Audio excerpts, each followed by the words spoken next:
Yeah, what I think in the big picture of gang stalking is that it's companies, it's churches, it's cults, it's wealthy people who try to hire a hitman, but they want to hire a company to kill somebody, but they don't want the solicitation of murder charge.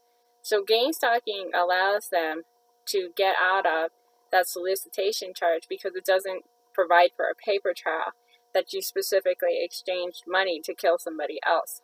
So rather than having it bounce back on them, or them accidentally contacting some type of sting operation where they go to jail for attempting to solicit to kill you, because that's what happens when people try to hire hitmen.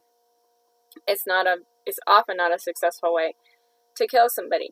It guarantees the person who pays that they will not ever be charged for attempting to murder you.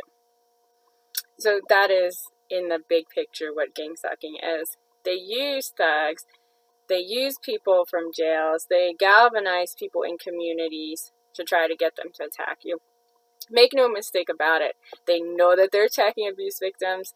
They know why they're attacking them. They know that it's a form of corruption. I know. I have had them come over on the street and explain to me that they understand it. So make no mistake about it. They know that they are committing a crime. Many of them know that they are committing a crime, and many of them have an inkling to why they are doing that.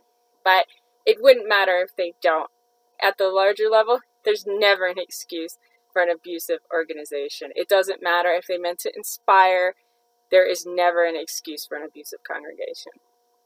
It should be zero tolerance, in fact, for abusive religious organizations. There should be zero tolerance. But they attempted to kill you if you're getting gang stalked. And from what I can tell with these organizations, they're just obviously not even on the right side of history when they're taking hits out on people. But they're taking them out on people for the obvious reasons. They're trying to kill whistleblowers. They're trying to kill political activists. They're trying to kill people leaving their church congregations. They're trying to kill people defecting from their cults, and any number of other nefarious reasons why they're actually targeting their victims. But the reasoning behind the method that they use is not actually as possibly simply to make you go crazy, to gaslight you to death or something. It's actually because by coming up with these particularly silly, trivial reasons to harass you and, try to make it look like it's juveniles in your community, or it's, some rogue group of lunatics or something, of maddened criminals that are behind it, when actually it's not. It's major organizations that are behind it that are attempting to assassinate people. It passes the buck along, because who do you say? Well, you say, it's kids in the community, it's people who are just voicing their views, it passes it along, when in fact what it actually is they're contract killings, where they pay organizations, or they have people within their own organization who they pay to try to kill people who go against the interest of that organization. Okay, then they come out and they try to stage it with their ridiculous amounts of street theater. They try to cause lots of confusion. And it's like, is the whole purpose to damage your life? No. Damaging your life is the return. The point is to kill you, but if the hit fails, at least the target's life is damaged, right?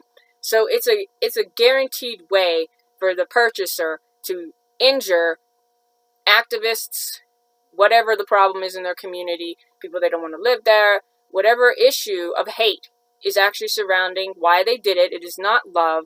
It is not love. It is not being not inspired. It is hate.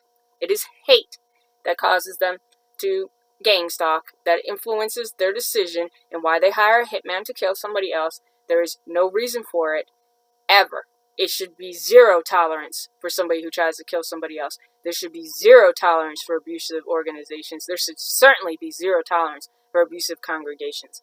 Not to the extent that they are abusing people. Okay? Now, we see all this stuff with Black Lives Matter, and that's true, and that's good, and those are worthwhile causes, for sure, but they're scratching the surface of how seriously abusive these organizations are. So these organizations are not just killing people in the right place at the wrong time type of stuff. They're plotting to assassinate people in communities to get a political result that they want. Gang stalking is taking that very same behavior where you were in the wrong place at the wrong time, only it amps it onto steroids. And they go after people in communities for the most trivial reasons. Somebody talked back to a police officer, somebody's not friends with a firefighter, and these groups, and I'm not blaming police and fire extensively. It's not necessarily them. Churches do it, and everybody on the police force or anybody in the fire department is not part of it. It's some people in these organizations are murderers. They're psychopaths, okay? And they're in these organizations, and they're using them to try to commit murders in them. Why not? They have a way now that they can kill people, and it can't be traced. Not only would I predict with gang stalking is it is seriously difficult to persecute gang stalking, because when you start looking through the loops, all you're going to find is them passing the buck. Oh, I didn't tell this follower to go down there and do that. Oh, I didn't tell this belligerent man to do this. That's all you're going to find. You're going to find them passing the buck, so it's the perfect crime. But you're going to see this crime expand, because now you can have corporations and you can have these mega organizations that make all these billions of dollars pay out contractors to try to bully and harass and kill anybody that doesn't fit whatever it is, whatever agenda that they have. So it's to an extent, it's a whistleblower activist extermination program on the big picture of the entire thing. It is like bundling hit crimes. It's almost like the wholesale of hitmen against people in their organizations who their organizations see as not advantageous to whatever agenda they have. And their agendas, they are not even on the right side of history. They're getting off batterers, getting off rapists, covering over other crimes that people would take extreme objection to. Child molestation, this type of stuff. And attempting to kill people who they think know about them. And sadly, you don't even have to know about them. They just need to think that you know enough about them that they try to kill you. And that's what gang stalking is. It is not acceptable in any way.